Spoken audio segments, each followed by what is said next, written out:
வாக்கு எண்ணிக்கையின் போது பாஜக முகவர்கள் முழு கவனத்துடன் இருக்க வேண்டியது அவசியம் என தமிழக பாஜக தலைவர் அண்ணாமலை வலியுறுத்தியுள்ளார்.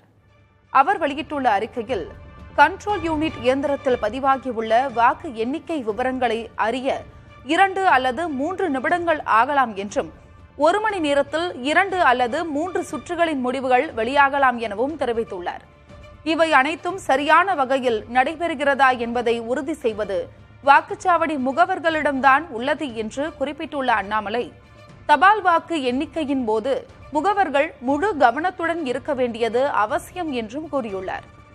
வாக்கு எண்ணிக்கை தொடங்கும் முன்பு கண்ட்ரோல் யூனிட் இயந்திரத்தில் கொடுக்கப்பட்டுள்ள எண்ணும், வாக்கு பதிவின் போது அந்த இயந்திரத்திற்கு கொடுக்கப்பட்டிருந்த எண்ணும் ஒன்றுதானா என்பதை உறுதி செய்து கொள்ள வேண்டும் என்றும் பாஜக வாக்குச்சாவடி முகவர்களை அண்ணாமலை அறிவுறுத்தியுள்ளார்.